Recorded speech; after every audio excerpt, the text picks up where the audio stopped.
Hi friends, please subscribe to Amravati Media and press the bell icon for more latest updates. టీడీపీని ప్రశ్నించారు కబడ్దార్. జనసేన నేతలకు Pawan warning. పశ్చిమ గోదావరి జిల్లా Kovvur assembly నియోజకవర్గానికి చెందిన మాజీ MLA Janasena party in-charge TV రామారావుపై వేటుపడింది. పార్టీ అగ్రనాయకత్వం ఆయనపై క్రమశిక్షణ చర్యలు తీసుకుంది.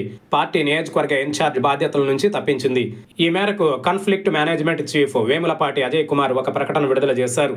పార్టీ విధి విధానాలకు భిన్నంగా వ్యాఖ్యలు చేయడం, కార్యకలాపాలను నిర్వహించడం వల్ల ఈ నిర్ణయాన్ని తీసుకోవాల్సి వచ్చిందని వివరించింది జనసేన. ఇటువంటి కార్యకలాపాలు తెలుగుదేశం, జనసేన, భారతీయ జనతా పార్టీ కూటమి స్ఫూర్తికి విఘాతం కలిగిస్తాయని పేర్కొంది.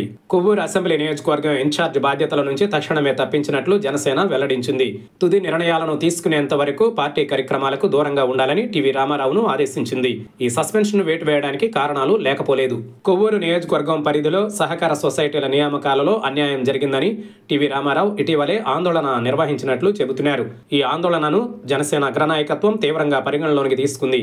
ఆయనపై క్రమశిక్షణ చర్యల కింద వేటు వేసింది. 2009 ఎన్నికలలో కొవ్వూరు నియోజకవర్గం నుంచి టీడీపీ అభ్యర్థిగా పోటీ చేసి విజయం సాధించారు టీవీ రామారావు. ఆ తర్వాత ఎన్నికలకు దూరం అయ్యారు. 2014, 2019 ఎన్నికలలో ఆయనకు టికెట్ లభించలేదు. దీంతో ఆయన వైఎస్ఆర్సీపీలో చేరారు. 2023లో జనసేన పార్టీలో చేరారు. 2024లో కూడా ఆయనకు నిరాశ ఎదురైంది. పొత్తులో భాగంగా ఈ నియోజకవర్గాన్ని టీడీపీ దక్కించుకుంది. నాటి ఎన్నికలలో ముప్పిడి వెంకటేశ్వరరావు విజయం సాధించారు.